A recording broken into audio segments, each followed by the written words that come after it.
This program is brought to you by the Niger Delta Development Commission, NDDC. This is NDDC Today.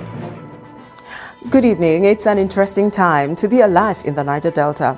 Over the past couple of months, it's been one issue or the other with the NDDC in the center of the storm.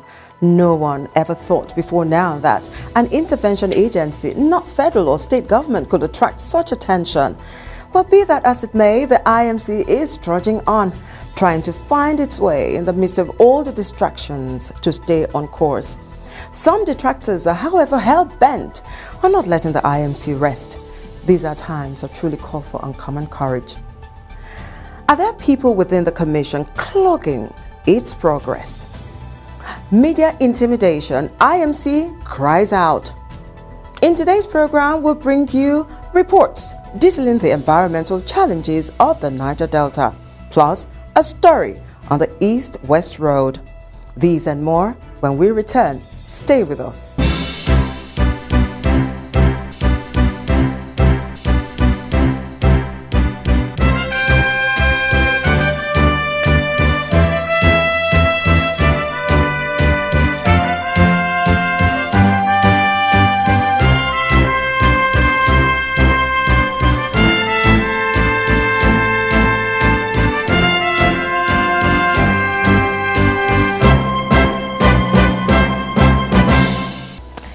In a bid to strengthen the guidelines for welfare and retirement procedures for the staff of the NDDC, the Supervising Minister of the Commission, Senator Godswill Akpabio, has inaugurated a committee that will look into staff matters of the NDDC. Our correspondent was at the inauguration venue. He sent in this report.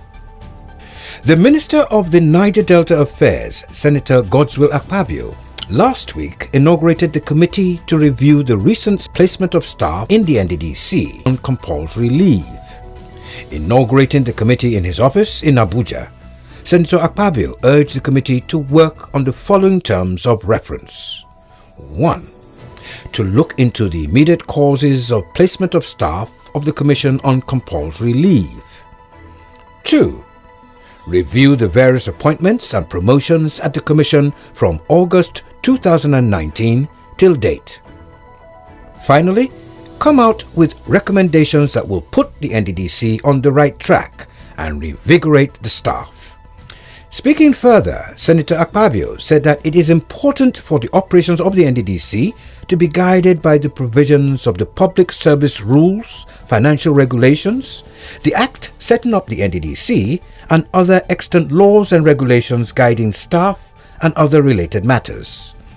He charged members of the committee to use their expertise and professionalism to judiciously carry out the assignment and come out with recommendations that will put the NDDC on the right track and reinvigorate the energy of staff for greater performance. So I count on all your expertise and professionalism to judiciously carry out this assignment and come up with recommendations that will put the Commission on the right track, reinvigorate the energy of the staff for greater performance. Senator Akpabio pointed out that the assignment of the committee is without prejudice to the forensic audit of the NDDC, as it relates also to particular terms of reference given to the field forensic auditor of the head office of the Commission, stressing that the committee's assignment will complement that of the forensic auditors. This committee's work will only complement that because your report will also be submitted to the lead forensic auditors and also to the field forensic auditors that are handling the head office of the NDDC for their guidance. Because we must also add a lot of extant circulars. So they will come up with a fit-for-purpose organism and structure that will engender development and then, of course, improve not just the morale of staff, but also lead to higher productivity for the benefit of the people of the Commission. In his vote of thanks, the Acting Executive Director Finance and Administration of the NDDC, Mr. Effiong Akwa, thanked the Minister for inaugurating the committee, while pointing out that the Niger Delta region is very crucial and important to the economy of Nigeria, and that the peace in the region signifies the peace in Nigeria. He thanked Senator Akpabio for the wisdom to inaugurate the committee. Without peace, there can be no progress. We are sincerely believing that the lot will come out of this committee. The terms of references have been enlarged. When you get back to the commission, so many things you will see for yourself, including bonuses and payments that may be outside the scope what we normally see. I think you will be in a position to harmonize these for the purpose of our progress and benefits of the Niger Delta. The committee has 3 weeks to submit its report to the Honourable Minister. The management of the NDDC once again steps out to curl unverified negative reports against the Commission. The report.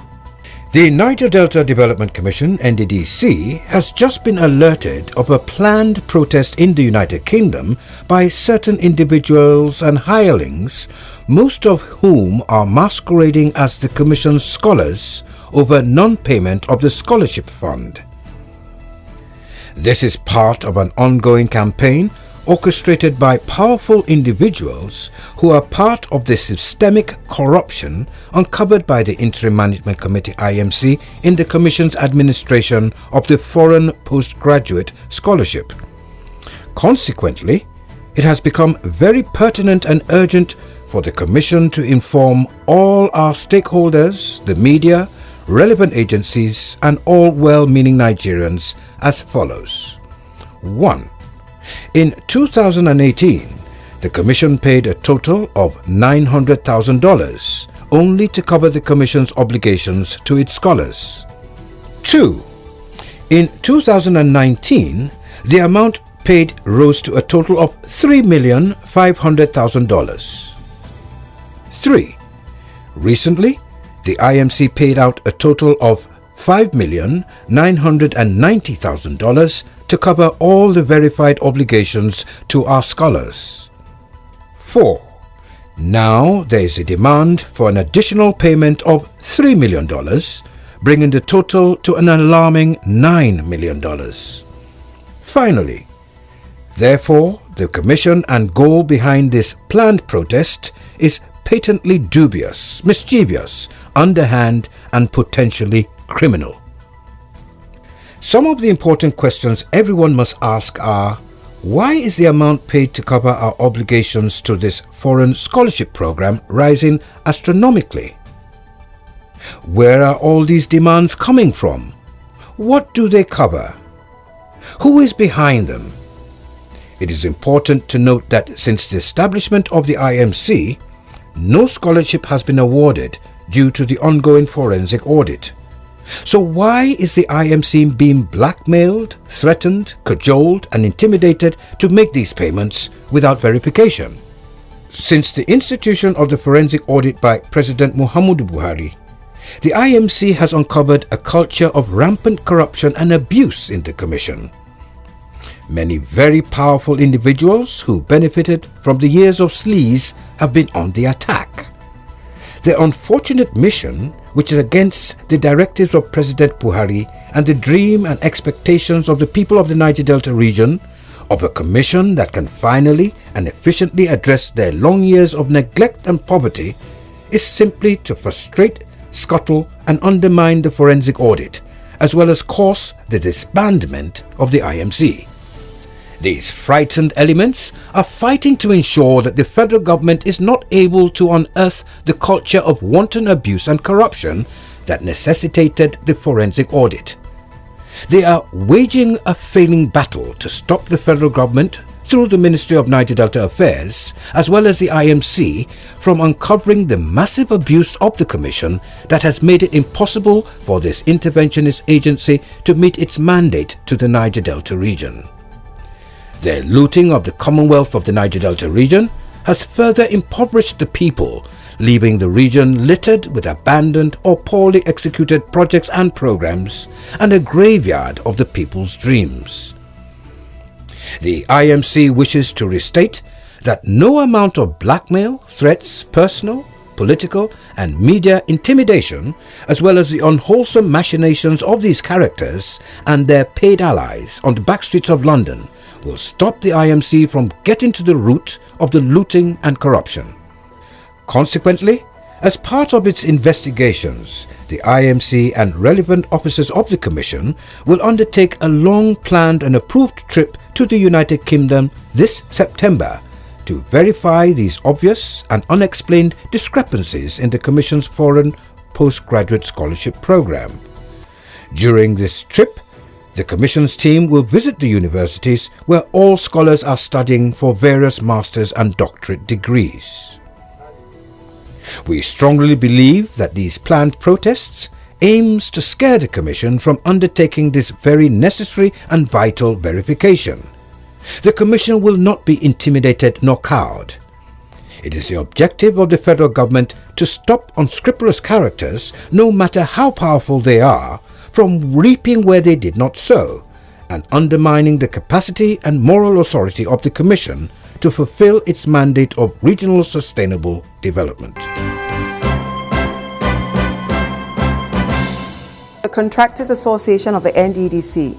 The body came up recently in Port Harcourt to say that they and the NDDC are partners in progress, and as a result, they will bring their expertise to assist the Interim Management Committee IMC of the Commission to realize the mandate to change the narrative of developing the Niger Delta.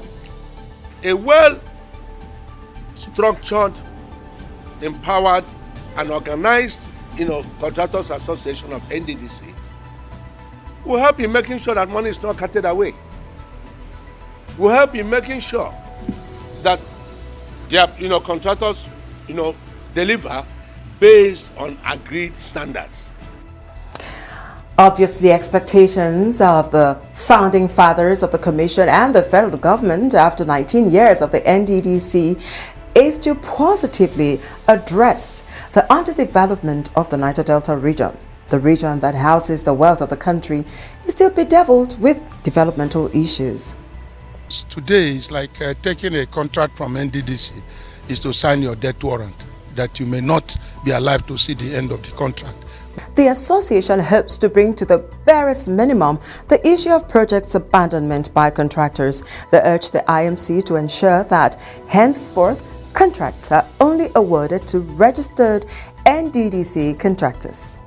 Henceforth, if every contractor belongs to the Contractors Association, one, it will give them the sense of belonging, and every contract, we can monitor what goes on. Because today, you have them say there are false contractors, ghost contractors. But when you belong to the association, we will equally have record of where you come from and your activities. The association also enjoined the National Assembly as a matter of national priority and regional inclusiveness to prioritize and pass the lingering 2020 budget of the NDDC so as to give the NDDC management enough room to implement the budget and pay its contractors whose contracts have been verified. Money should be released to the IMC to pay contractors. The Senate should ensure that they allow their budget to be released to them, and the lien that they put in their funds in CBN should be removed.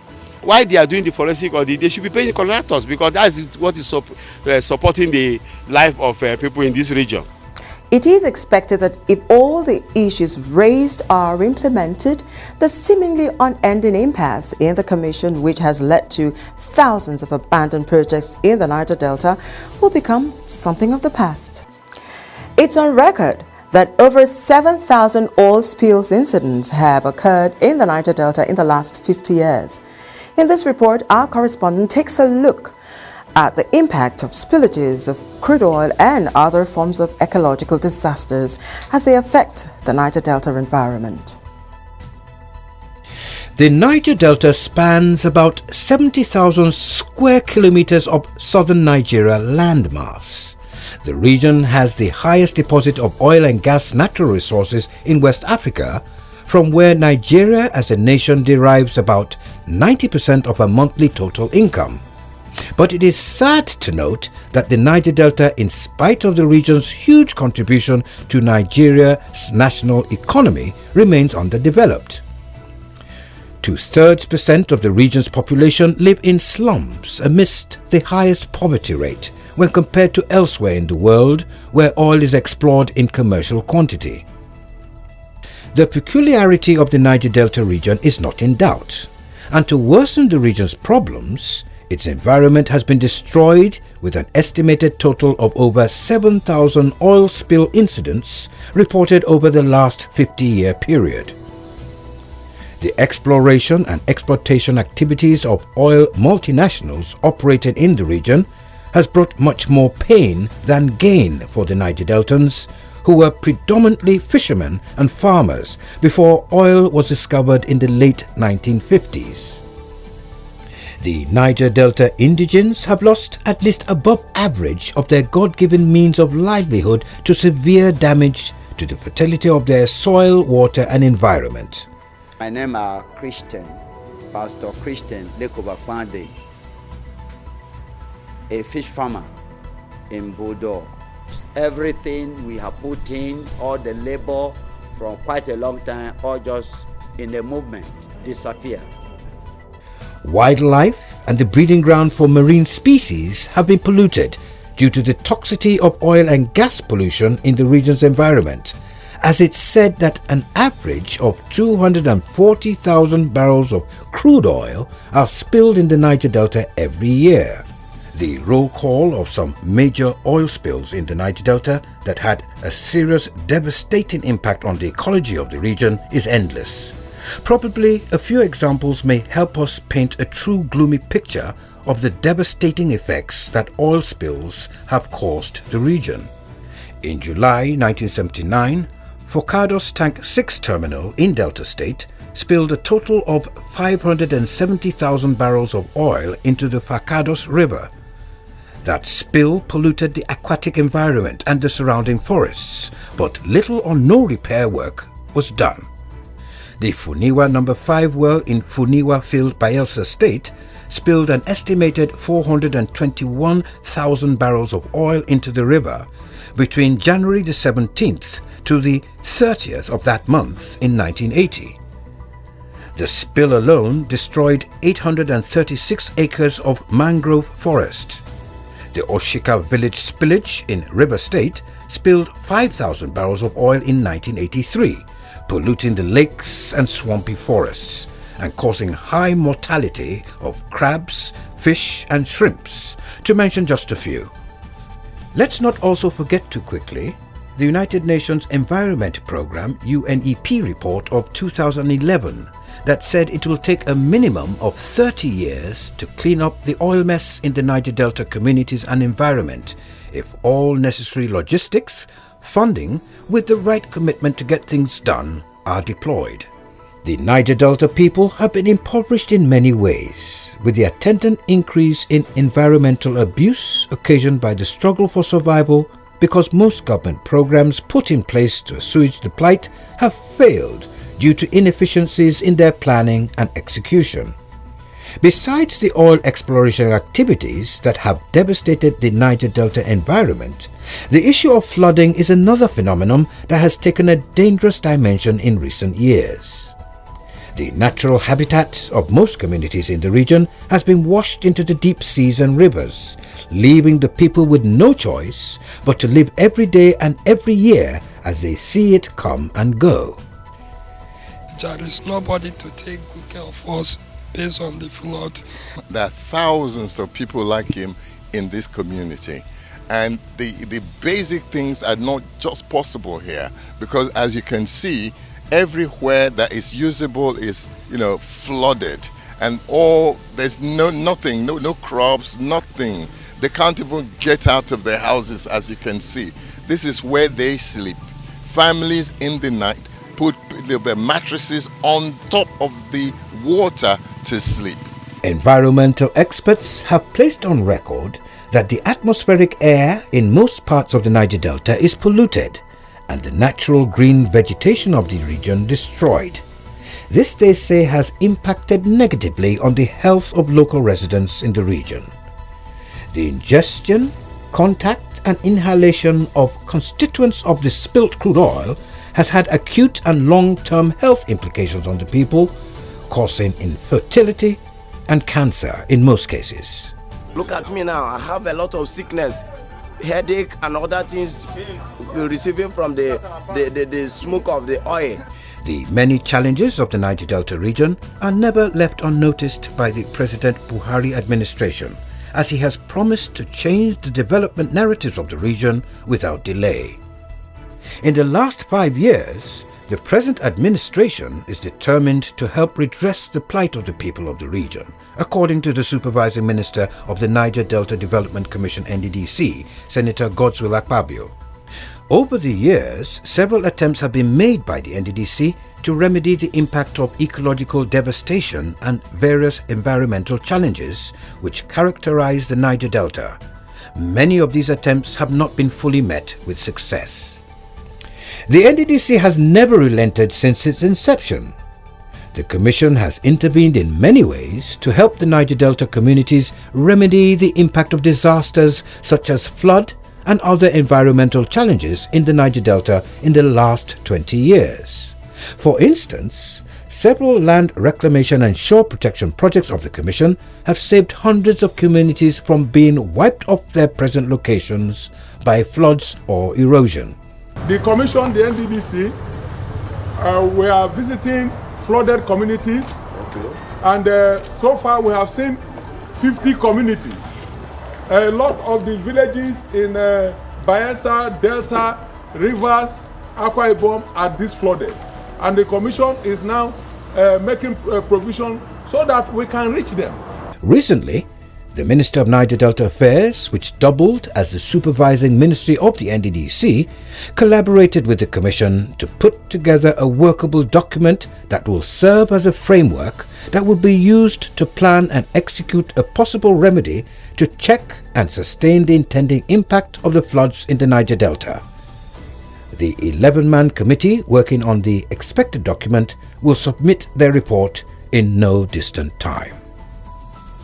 We are not praying that those things must happen, but with the prediction coming from the experts, we must make hay while the sun shines. We felt that there was any community or group of people, even an institution that fails to plan, has planned to fail. We cannot wait to be only reactive. We should be proactive. The Niger Delta environment, I guess, requires an intensified, consolidated efforts between government and all agencies and other stakeholders to bring succor to the communities. The East-West Road, which runs from Warri in Delta State and terminates in Oran in Akwa Ibom State, remains the biggest federal project in the entire South-South region.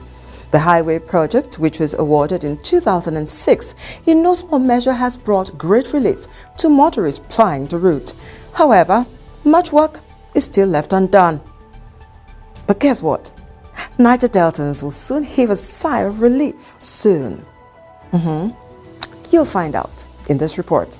The funding of Section 1 to 4 of the East-West Road shall be pursued with a view to completing the project by the end of 2021.